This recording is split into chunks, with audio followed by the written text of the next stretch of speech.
ପୁରୀର ରଥଯାତ୍ରା ପୃଥିବୀର ସବୁଠୁ ପ୍ରାଚୀନ ଏବଂ ବଡ଼ ରଥଯାତ୍ରା। ପ୍ରଭୁ ଜଗନ୍ନାଥ, ବଳଭଦ୍ର ଓ ସୁଭଦ୍ରା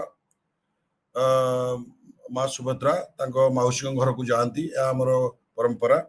ଏବଂ ଏ ରଥଯାତ୍ରାର ଉଦ୍ଦେଶ୍ୟ ହେଉଛି ଯେ ଓ ଭକ୍ତ ଓ ଭଗବାନଙ୍କ ମଧ୍ୟରେ ଯୋଉ ପ୍ରାଚୀର ଭାଙ୍ଗିବାର ଯୋଉ ପ୍ରକ୍ରିୟା, ଏଥିରେ ଭଗବାନ ହେଭେନ୍ ଯୋଉ ଦେଉଳରୁ ରାସ୍ତାକୁ ଓହ୍ଲାଇ ଆସନ୍ତି, ଭକ୍ତଙ୍କୁ ସାଧାରଣ ଭକ୍ତଙ୍କୁ ଦର୍ଶନ ଦିଅନ୍ତି ଏବଂ ସବୁ ବର୍ଗର ସମନ୍ୱୟ, ବିଭିନ୍ନ ଜାତି ଧର୍ମ ଲୋକ ନିର୍ବିଶେଷରେ ଏଠି ଆସିକି ସେମାନେ ସମାଗମ ହୁଅନ୍ତି ଏବଂ ଲୋକମାନଙ୍କର ଯୋଉ ଗୋଟେ ଅଛି ବିଶ୍ୱାସ ଯେ ମୋକ୍ଷ ପ୍ରାପ୍ତି ଏଠି ହବ, ମାନେ ଏଇ ଜାଗାକୁ ଆସିଲେ ଆମର ପୁନର୍ଜନ୍ମ ହବ ନାହିଁ, ମୋକ୍ଷ ପ୍ରାପ୍ତି ହବ।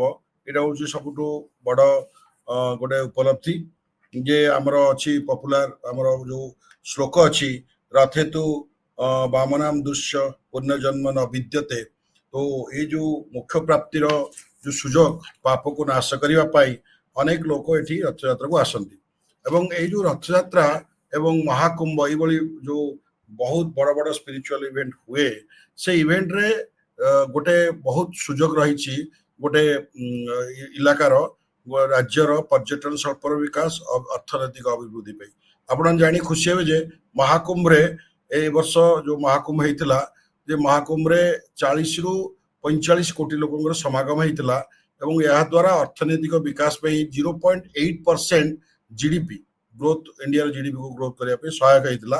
ଏବଂ ସେ ଜାଗାର ଯୋଉ ଅର୍ଥନୈତିକ ଅଭିବୃଦ୍ଧି ଦ୍ୱାରା ସ୍ଥାନୀୟ ଲୋକଙ୍କର ନିଯୁକ୍ତିର ସୁଯୋଗ ମିଳିଥିଲା, ପର୍ଯ୍ୟଟନ ଶିଳ୍ପର ବିକାଶ ହେଇଥିଲା। ସେଇଭଳି ଆମର ଏଇ ଯୋଉ ରଥଯାତ୍ରା, ଏଇ ରଥଯାତ୍ରାରେ ମଧ୍ୟ ଆମର ଏଠି ପର୍ଯ୍ୟଟନ ଶିଳ୍ପର ବିକାଶ ପାଇଁ ବ୍ୟାପକ ପୃଷ୍ଠଭୂମିର ପର୍ଯ୍ୟଟନ ପୃଷ୍ଠଭୂମିର ବିକାଶ ପାଇଁ ବ୍ୟାପକ ସୁଯୋଗ ଅଛି ଏବଂ ଏଠି ଲୋକାଲ ଆର୍ଟିସାନ ମାନେ ସେମାନେ ତାଙ୍କର ଜବ୍ ପାଇପାରିବେ ରଥଯାତ୍ରା ଫଳରେ। ଏବଂ ଠିକ ଭାବରେ ଆୟୋଜିତ ହେଲେ ବହୁତ ଲୋକ ଏଠି ସମାଗମ ହେବେ, ହୋଟେଲ ଶିଳ୍ପର ବିକାଶ ହବ, ଅର୍ଥନୈତିକ ଅଭିବୃଦ୍ଧି ଘଟିବ। This is a very big economic activity. ତେଣୁ ଆମେ ଆଗରୁ ମହାକୁମ୍ଭରେ ବି ଆମେ centre for marketing in emerging economics IIM Lucknow ତରଫରୁ ଷ୍ଟଡି କରିଥିଲୁ ଏବଂ ଆମେ ସେଠି ପାଇଥିଲୁ ଯେ ଲୋକମାନଙ୍କର ଗୋଟେ ଆଭାସ ମିଳିଥିଲା ଯେ ସେମାନଙ୍କର ଏକ୍ସପିରିଏନ୍ସ, ସ୍ପିରିଚୁଆଲ ଏକ୍ସପିରିଏନ୍ସ ଚେଞ୍ଜ ହେଉଛି, ହାପିନେସ୍ ଚେଞ୍ଜ ହେଉଛି, ଜୀବନଧାରାରେ ପରିବର୍ତ୍ତନ ଆସିଛି ଏବଂ ଲୋକମାନେ କିଛି ଚ୍ୟାଲେଞ୍ଜ ବି ଫେସ୍ କରିଥିଲେ, ଆମକୁ ଦେଇଥିଲେ ଯେ ତାକୁ କେମିତି ଆମେ ଇମ୍ପ୍ରୁଭମେଣ୍ଟ କରିପାରିବା।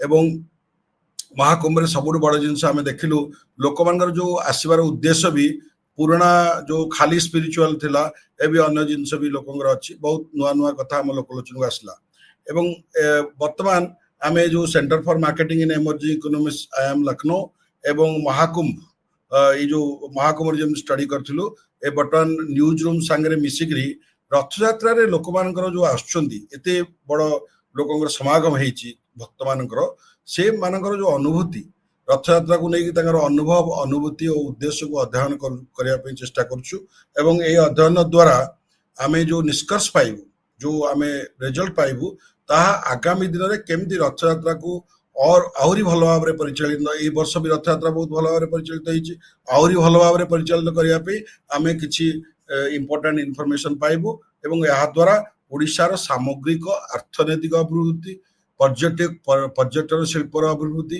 ଏବଂ ଲୋକାଲ ଲୋକ ହୋଟେଲ ଶିଳ୍ପର ଅଭିବୃଦ୍ଧି ହେଇପାରିବ।